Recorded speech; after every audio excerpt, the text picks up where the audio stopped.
আজ তোমাদের সামনে হাজির হয়েছি অংশীদারি ব্যবসায়ের আরও একটা অঙ্ক নিয়ে। এরকম একটা অঙ্ক বেশ কিছুদিন আগে একটা ভিডিও দিয়েছিলাম। তো তোমরা আমাকে জানিয়েছো যে তোমাদেরকে আবার যেন এরকম একটা অঙ্ক বোঝাই। তো বোঝানোর জন্য আজকে আমরা একটা বিশেষ অঙ্ক ধরেছি।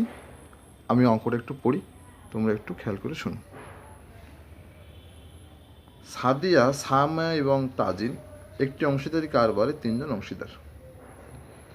তারা কারবারের লাভ লোকসান যথাক্রমে 2:2:1 অনুপাতে বন্টন করে নেয়। 2012 সালের 1 জানুয়ারি তারিখে অংশীদারগণের মূলধন ছিল সাদিয়ার 15,000 টাকা, সাইমার 10,000 টাকা এবং তাজিনের 15,000 টাকা। সাদিয়া, তাজিন তাদের সার্বক্ষণিক কাজের জন্য ব্যবসায় হতে যথাক্রমে মাসিক 400 টাকা ও 300 টাকা করে বেতন পাবে। মূলধনের উপর বার্ষিক 8% হারে সুদ ধার্য করতে হবে, কিন্তু উত্তোলনের উপর কোনো সুদ ধার্য করা যাবে না। 2012 সালের 1 জুলাই তারিখে সায়মা 2,000 টাকা অতিরিক্ত মূলধন হিসেবে বিনিয়োগ করে। 2012 সালে সাদিয়া, সায়মা ও তাজিনের উত্তোলনের পরিমাণ ছিল যথাক্রমে 4,800 টাকা, 2,400 টাকা ও 2,400 টাকা।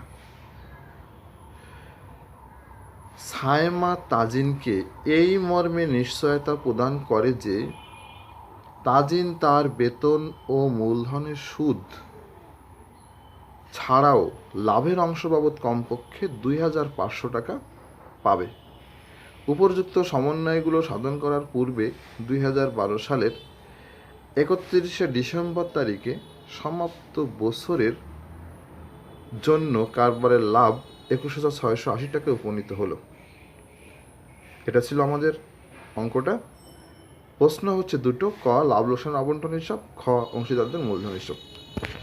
সৃজনশীল আকারে প্রশ্ন কিন্তু তিনটে আসবে, ক, খ, গ।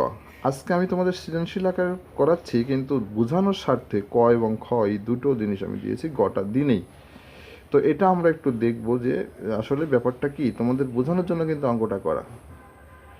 আমরা অঙ্কটা একটু ভিডিওটা ধরে রাখছি, তোমরা একটু পড়ে নাও, দেখতে অসুবিধা হবে না, দেখা যাচ্ছে স্পষ্ট।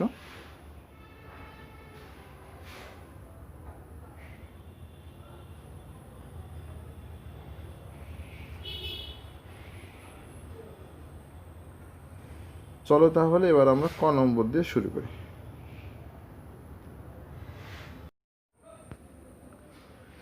এখন আমরা ক নম্বর সমাধানটা দেখব। সেখানে আমরা বলেছিলাম লাভ লোকসান আবন্টন হিসাবটা কীভাবে আমরা করব। এই ছকটা আমরা আগেও দেখেছি যে অংশীদারদের ছকগুলো সব একই রকম হয়। লাভ লোকসান আবন্টন হিসাবে ছকটা একই রকমই হবে।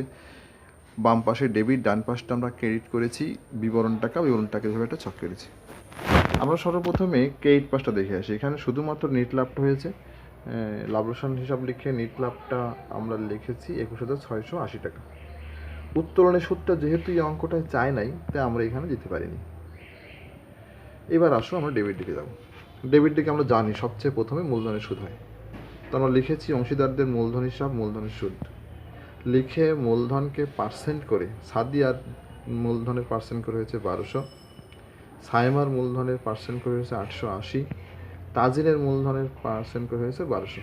এই তিনটা যোগ করে আমরা 3,280 টাকা পেয়েছি। আবার লিখব অংশীদারদের মূলধন হিসাব। আমাদের এই অঙ্কটায় বেতন নিয়েছে দুজন, সাদিয়া আর তাজিন।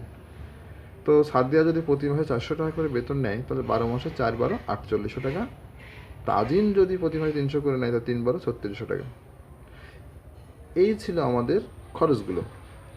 এবার ডান পাশের যে নেট লাভটা ছিল ওটার নিচে বসিয়েছি 21,600। এই টাকাটা আবার বাম পাশে যোগফলে বসিয়েছি। এই 21,600 থেকে আমরা বিয়োগ করব উপরে তিনটা, 3280, 4,800, 3600। বিয়োগ করলে আমরা পাবো 10,000। এই 10,000 টাকা হচ্ছে এই অংশীদারদের, অর্থাৎ প্রত্যেকের মোট মুনাফা। কিন্তু এই মুনাফাটা তো সবাই ভাগ করে নেবে, তাই না? তো আমাদের কজন ছিল অংশীদার? তিনজন, সামিয়া, সাইমা আর তাজিন। এই তিনজনের মধ্যে আমরা এটা কীভাবে ভাগ করে নেব? 4:2। কত জন ছিল আমার অঙ্কটা খেয়াল আসছে না, ওই যে কত জন ছিল, 2 2:2:1 এই অনুপাতে এটা বন্টন করার কথা ছিল, কিন্তু 2:2:1 অনুপাতে বন্টন করলে তাজিনের কিন্তু আসে 2,000 টাকা, হিসাব করলে পাওয়া যায়। কিন্তু ওরা কিন্তু তাজিনকে বলেছিল যে তোমার লাভ কমপক্ষে 2,500 টাকা হবে, এই জন্য তাজিনকে 2,500 টাকাই দিতে হবে। তাহলে 500 টাকা তাজিনকে বেশি দিতে হবে। এই 500 টাকা কে দেবে? অবশ্যই সামি আর সাইমারা দুজন ভাগ করে দেবে। কী অনুপাতে ভাগ করে দেবে? যে অনুপাতে তারা মুনাফা ভাগ করে নেবে সেই অনুপাতে। সেই অনুপাতটা আমি তোমাদেরকে পরে দেখাবো। আসো ততক্ষণে আমরা খ নম্বরটা দেখে আসি। খ নম্বরটার সমাধানটা দেখার পরে অনুপাতটা, অর্থাৎ এই যে নিশ্চয়তার অংশটা, এটা আমি তোমাদেরকে বোঝাবো। ততক্ষণে তোমরা এটা একটু বুঝে নাও।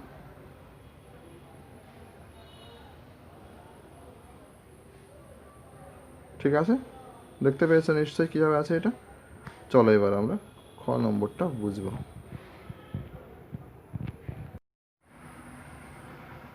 এখন আমরা অংশীদারদের মূলধন হিসাবটা দেখব। আমরা জানি অংশীদারদের মূলধন হিসাবে ডেবিট পাস এবং ক্রেডিট পাস এভাবে দুটো পাস থাকে, যেখানে ক্রেডিট পাশে তারিখ বিবরণ, জাবেদা পৃষ্ঠাংশ এবং যে কয়জন অংশীদার থাকে প্রত্যেকের একটা টাকার ছক। একই রকমভাবে ডেবিট দিকেও তারিখ বিবরণ, জাবেদা পৃষ্ঠাংশ এবং যে কয়জন অংশীদার থাকে তাদের প্রত্যেকের একটা করে টাকার ছক লেখা থাকে, তাই তো? দেখো 2012 সাল জানুয়ারি 1 ব্যালেন্স বিডি, অর্থাৎ সাদিয়া 15,000 টাকা, সায়মা 10,000 টাকা এবং তাজিন 15,000 টাকা নিয়ে ব্যবসা আরম্ভ করেছিল। জুলাই 1 তারিখে সায়মা নতুন করে 2,000 টাকা কারবার এনেছিল বিধায় আমরা জুলাই 1 নগদান হিসাব লিখে আমরা সায়মার ঘরে 2,000 টাকা দিলাম।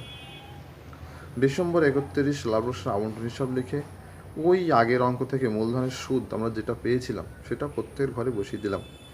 সাদিয়া 1,200, সায়মা 880, তাজিনও 1,200। বেতন পেয়েছিল কে কে মনে আছে নিশ্চয়ই তোমাদের? সাদিয়া আর তাজিন। সাদিয়া পেয়েছিল 4800, তাজিন পেয়েছিল 3600। মুনাফার অংশ আমরা পেয়েছিলাম 4,000, 3,500 এবং 2,500। এবার প্রত্যেকটা যোগ করব। সাদিয়ার যোগফল 25,000, সাইমার যোগফল 16,380 আর তাজিনের যোগফল 22,300। এবার চলে যাচ্ছি আমরা ডেবিট পাসটায়। ডেবিট পাসে প্রথমে আসে 2012 ডিসেম্বর 31 উত্তোলন হিসাব লিখে তিনজনের উত্তোলন কত কত আসছে দেখো, 4,800, 2,400, 2,400। এবার ডান পাশে যোগফলটা বাম পাশে লিখবো, অর্থাৎ এই 25,000, 16,380 আর 22,300, এই টাকাটা আমরা বাম পাশেও লিখে নেব। লিখে এবার 25,000 থেকে 4,800 বিয়োগ করবো, তাহলে পাবো 20,200। আবার 16,380 থেকে বিয়োগ করবো 2,400, পাবো 13,980। আবার 22,300 থেকে বিয়োগ করবো 2,400, পাবো 19,900। এটা হচ্ছে ব্যালেন্স সিডি ডিসেম্বর 31 তারিখ 2012 সালে। তাহলে 2012 সালে ডিসেম্বর 31, 2013 সালে অবশ্যই ব্যালেন্স বিডি হয়ে যাবে। তো একই রকমভাবে 2013 সালে ব্যালেন্স বিডি হলো জানুয়ারি 1 তারিখে। দেখো এই টাকাটাই আমরা এখানে বসিয়ে দিয়েছি, কেমন? তো এটা হলো আমাদের অংশীদারদের মূলধন হিসাব। সবাই একবার দেখে নাও, এক বলে।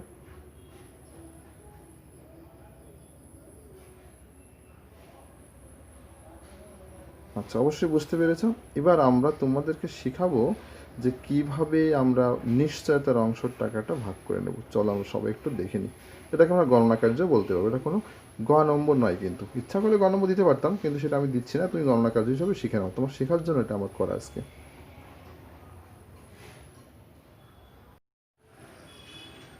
এবার আমরা গণনা কার্যটা একটু দেখে নিই, চলো। গণনা কার্য লেখা আছে মুনাফা বন্টন, মোট বন্টনযোগ্য মুনাফা 10,000 টাকা। এখন এই যে মোট বন্টনযোগ্য মুনাফা ছিল, এটা তো তিনজনে পাবে।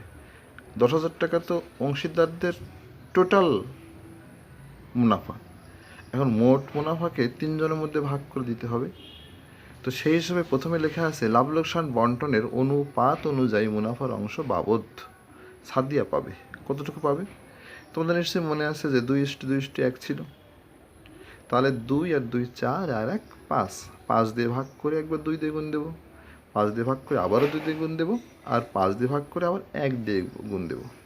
সেইভাবে সাদিয়া পাবে 10,000 গুণ 2/5, তাতে আসে 4,000 টাকা। সায়মা পাবে 10,000 গুণ 2/5, 4,000 টাকা। তাজিন পাবে 10,000 গুণ 1 ভাগ 5, 2,000 টাকা। কিন্তু তাজিনকে বলা হয়েছিল যে তুমি 2,500 টাকা পাবে, কিন্তু সে কিন্তু 2500 মানে 2,500 টাকা পাচ্ছে না, সে পাচ্ছে 2,000। তাহলে কথা যখন দিয়েছে কথা তো রাখতেই হবে। এই কারণের জন্য তাকে কিন্তু 500 টাকা অবশ্যই দিতে বাধ্য, বেশি। তো সেটা আমরা একটু নিচে পড়ে দেখি। নিশ্চয়তা প্রদান করার কারণে তাজিনকে অবশ্যই মুনাফার অংশ বাবদ সায়মা কর্তৃক 2500 টাকা প্রদান করতে হবে। ফলে তাজিনের মুনাফা বাবদ ঘাটতি 2500 মাইনাস 2,000 সমান 500 টাকা সায়মার মুনাফা থেকে প্রদান করতে হবে। কারণ কি, সায়মাই কথা দিয়েছিল, তো যে কথা দিয়েছে কথা তাকেই রাখতে হবে। তো যেহেতু সায়মা কথা দিয়েছে তাকে দিবে 2,500 টাকা, সেটা তাকে 2,500 টাকা দিতে হবে। কিন্তু তাজিন পেয়েছে কত, 2,000। তাহলে বাকি যে 500 টাকাকে দিতে হবে সেটা কে দিবে? যে কথা দিয়েছে সে, অর্থাৎ সায়মা। তাহলে সায়মাও দিবে।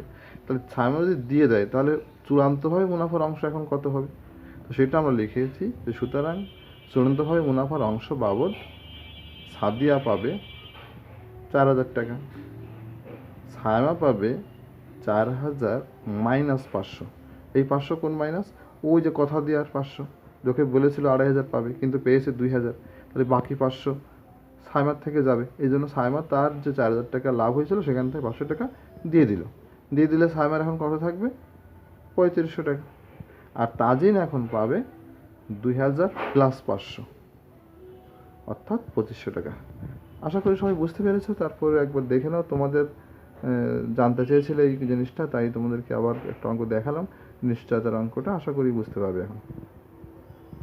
তো ঠিক আছে, আজ এই পর্যন্তই। আবার নতুন ভিডিও নিয়ে দেখা হবে।